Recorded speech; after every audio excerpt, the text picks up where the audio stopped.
Define resistivity of a conductor. How does the resistivity of conductor depend upon the following?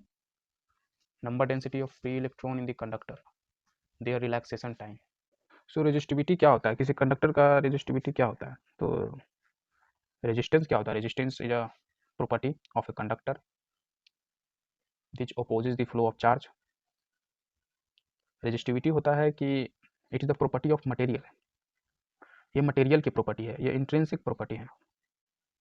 अगर हम resistivity को define करना हो, अगर हमें रेजिस्टिविटी को डिफाइन करना हो तो हम कर सकते हैं कि resistivity is a specific resistance. Resistivity का एक और नाम होता है that is a specific resistance. इस नाम से आप समझ सकते हो कि एक खास तरह का रेजिस्टेंस, एक खास रेजिस्टेंस। इट मीन्स अगर जैसे कि देखो, अगर आपके पास एक कॉपर वायर है, ठीक है, और एक आयरन वायर है, ठीक है, और कोई बोले कि मुझे 5 ओम का वायर चाहिए। आप दुकान पे गए, आप डिमांड किए कि मुझे 5 ओम का वायर चाहिए, तो वो दुकानदार जो है कौन सा वायर देगा? वो कोई भी वायर आपको दे सकता है 5 ओम का बनाकर, कोई भी वायर। जैसे मान लो ये आयरन ले लेगा, और क्योंकि हम जानते हैं कि कॉपर से ज़्यादा रेजिस्टेंस होता है आयरन में, तो वो क्या करेगा, इसको 5 ओम बनाने के लिए इसका एरिया कम कर देगा। एरिया कम करने से रेजिस्टेंस बढ़ जाता है, इसका लेंथ बढ़ा देगा। अगर इसको देखेगा कि मेरे पास एक वायर है और ये एक ऐसा वायर है जिसका रेजिस्टेंस 5 ओम से कम है, मुझे इसका रेजिस्टेंस बढ़ाना है, तो वो क्या करेगा कि लेंथ बढ़ा देगा उस वायर का, नहीं तो एरिया कम कर देगा। तो किसी भी वायर को काट छाट कर उसको 5 ओम का बनाकर दे सकता है आपको। तो किस वायर को किस हर एक वायर को मुझे हर एक रेजिस्टेंस से स्पेसिफाई करना है कि ये वायर का इतना रेजिस्टेंस होता है, ये वायर का इतना रेजिस्टेंस होता है। पर रेजिस्टेंस तो उसके लेंथ और एरिया पे भी डिपेंड करते हैं, उसके डायमेंशन पे डिपेंड करते हैं। तो इसलिए रेजिस्टेंस फिक्स करने के लिए, किसी मटेरियल का रेजिस्टेंस फिक्स करने के लिए पहले उस मटेरियल के डायमेंशन को फिक्स करना पड़ेगा, है ना? नहीं तो फिर डायमेंशन, कोई बोले कि कॉपर का 15 ओम होता है, फॉर एग्जांपल कोई बोले कि कॉपर का 15 ओम होता है रेजिस्टेंस, ठीक है, उसके पास इतना लंबा वायर रहेगा, बोलेगा कि देखो मेरे पास कॉपर है और इसका 15 ओम रेजिस्टेंस है। पर कोई दूसरा आएगा कि नहीं, देखो मेरे पास इतना लंबा कॉपर है और इसका रेजिस्टेंस 16 ओम है। तो कॉपर का कितना रेजिस्टेंस होता है? ये तो लेंथ और उसके एरिया पे डिपेंड करता है ना। तो इसीलिए हम लोग क्या करते हैं कि लेंथ और एरिया उसे फिक्स करते हैं, लेंथ और एरिया कंडक्टर का फिक्स करते हैं। कितना करते हैं?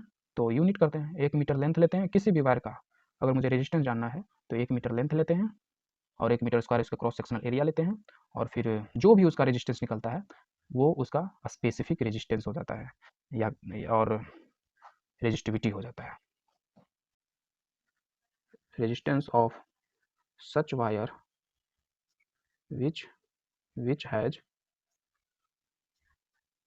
unit area and unit, unit मतलब 1 मीटर लेंथ, और यहाँ पे यूनिट मतलब 1 मीटर स्क्वायर।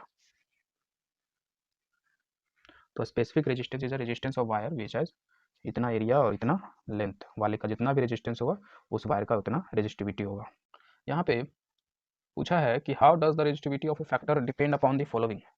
तो resistivity of a conductor, how does the resistivity of a conductor depend upon the following. मान लो इस कंडक्टर का रेजिस्टिविटी रो है, रेजिस्टिविटी रो है, तो ये रो किस किस पे डिपेंड करता है? ये रो नंबर ऑफ डेंसिटी पे कैसे डिपेंड करता है? Number density of free electron पे किस तरीके से डिपेंड करता है, डायरेक्टली या इनवर्सली? तो इसका हमें एक्सप्रेशन निकालना होगा, तो निकालते हैं। मान लेते हैं कि इसमें एक क्वांटिटी लेते हैं एन। एन क्या है? Number of electron, free electron in unit volume, ठीक है। और मुझे रेजिस्टिविटी लाना है, रेजिस्टिविटी रेजिस्टेंस में होता है तो मुझे रेजिस्टेंस लाना है। रेजिस्टेंस के लिए मुझे ओम्स लॉ लाना पड़ेगा, वी आई आर का रिलेशन ले आएंगे तो ओम्स लॉ आ जाएगा, तो हो जाएगा। तो यहाँ पे हम करते हैं आर बराबर वी बटे आई, ठीक है, और R is rho L by A. L is the length of conductor, A is the cross sectional area, rho is resistivity, तो मुझे रो ही चाहिए, तो रो बराबर वी ए बटे एल आई, फिर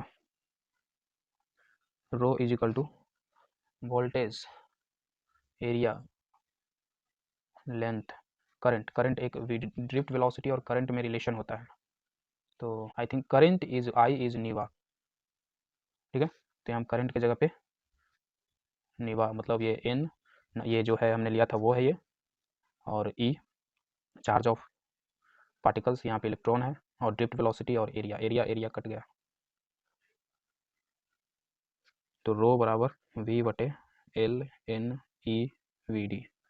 मुझे बोला था कि रेजिस्टिविटी और number density of free electron जो कि ये है एन, तो जो कि आ गया है, तो यहाँ से पता चला कि इन्वर्सली प्रोपोर्शनल होता है। और एक और बोला था सेकंड बी में कि देयर रिलैक्सेशन टाइम, तो रिलैक्सेशन टाइम में भी रिलेशन चाहिए। तो ड्रिफ्ट वेलोसिटी का एक और फॉर्मूला होता है ई टाउ बटे एम होता है, तो यहाँ से हम लिख सकते हैं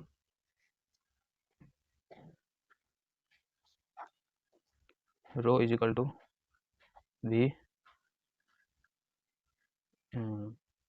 L N E V D की जगह पे ई इलेक्ट्रिक फील्ड टाउ बटे एम। वोल्टेज की जगह ई आर हम लिख सकते हैं, तो ई काट देंगे, और आर इज लेंथ, तो एल काट देंगे, तो वोल्टेज की जगह पे हम लिख देते हैं ई इंटू लेंथ, है ना, तो लेंथ कटा, तो यहाँ पे आया रेजिस्टिविटी इज इक्वल टू, और इलेक्ट्रिक फील्ड कटा M by N E square tau. तो यहाँ पे आप देख सकते हो इन्वर्सली प्रोपोर्शनल है, टाउ से भी इन्वर्सली प्रोपोर्शनल है। नंबर ऑफ फ्री इलेक्ट्रॉन अगर बढ़ जाएगा तो रेजिस्टिविटी कम जाएगा, जैसे कि कॉपर में ज़्यादा होता है। टाउ रिलैक्सेशन टाइम, अगर दो पार्टिकल जो चल रहे हैं वो हमेशा टकराते रहते हैं, तो दो सक्सेसिव कोलिजन के बीच का जो टाइमिंग है दैट इज टाउ, वो अगर बढ़ गया तो रो रेजिस्टिविटी कम जाएगा। जब हम किसी कंडक्टर को गर्म करेंगे, टेम्परेचर बढ़ाएंगे उसका, तो रिलैक्सेशन टाइम, टेम्परेचर बढ़ाएंगे तो रिलैक्सेशन टाइम कमेगा, और जब रिलैक्सेशन टाइम कमेगा तो रेजिस्टिविटी बढ़ेगा, इसलिए कहते हैं कि टेम्परेचर बढ़ाने से रेजिस्टिविटी बढ़ता है।